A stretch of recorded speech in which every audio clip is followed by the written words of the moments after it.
now we turn to Paul Moulton from Isle of Man Television. Good afternoon, Paul. Fast am I.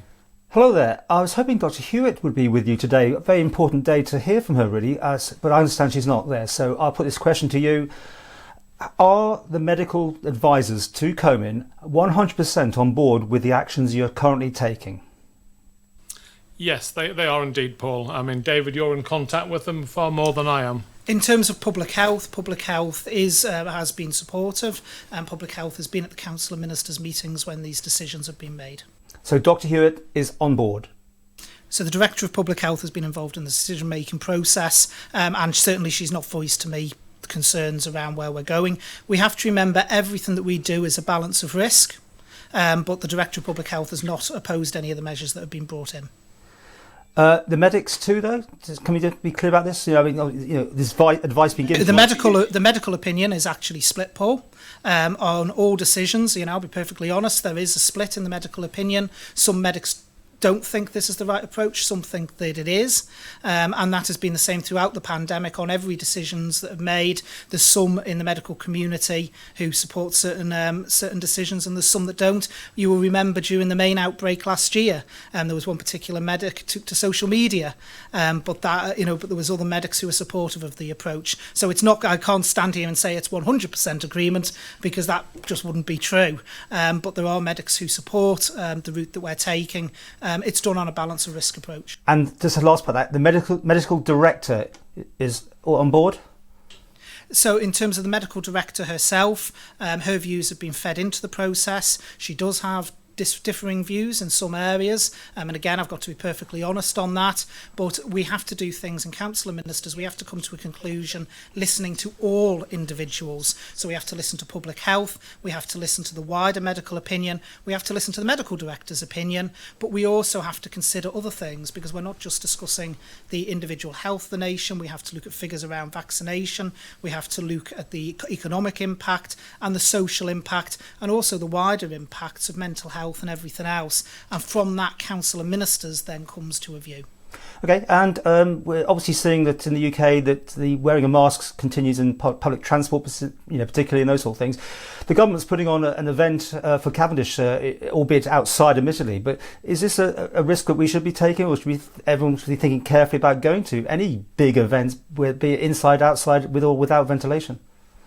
Well, you're quite right, Paul. We are doing this, and we are asking people to take responsibility for their own actions. So if you feel that you have a severe health risk and you're concerned about going to a large area, such whether it be the football match, which happened not long ago, you need to decide, as where I'm going, is it safe for me to go there? So we're not saying you shouldn't go, but we say you should decide for yourself whether you want to wear a face mask.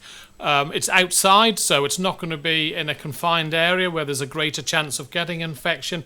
These have to be choices for people, and wherever you go, whether it be a small cafe where it's poorly ventilated, or if it's, as David said time and time before, are the windows open, is the door open to get good ventilation round? People have to accept responsibility for their own actions, and I believe they will on the whole. So your advice, if you went to a supermarket, would you yourself put on a mask? I suppose it would depend on the number of people in there. If I went in, it was absolutely rammed, yes, I would put on a mask. I look forward to the day when I have time to go to a supermarket, Paul. But yes, if it was absolutely crammed, I would put a mask on. If it was pretty dead, and the odd time when I do go, I try and go when it's quiet to get a few bits and bobs. Mr. Ashford?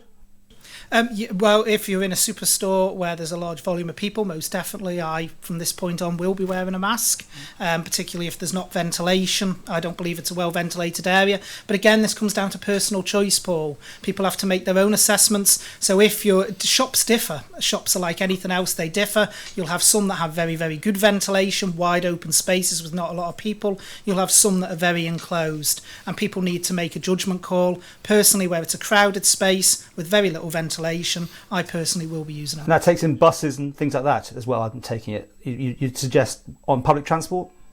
Well, it's personal at this moment in time, Paul. It's personal choice. If I was to go on a bus, I would wear a mask, but that's my choice. We're putting it down to people to think, and obviously if there's only a handful of people on the bus, well, people might decide differently, but at this moment in time it is down to the individual. But we have to analyse, Paul, that where our thinking had been previously, say pre-vaccination, to where we are now, 90% of the population of the Isle of Man have had at least one vaccination. And therefore, the protection for, and especially our most vulnerable, I think, to have 2 jabs and 2 weeks apart, 2 weeks since the last jab, is in the high 90%. So we have to move forward. The risk changes, and we move tentatively forward. And I know people will be concerned. I get the emails and text messages, etc., as much as I'm sure the health minister does. But we have to move forward. We can't stand still. The number of people in hospital is at 0. The vaccination is rolled out to a high percentage of our island, and we're taking steps forward to get out of your lives. And we're asking people to think about yourself, to look after yourself with the ventilation, with wearing of masks. Washing hands, a very important thing. And because of good hygiene and more people washing hands, we've also seen a significant reduction in the number of colds on the island.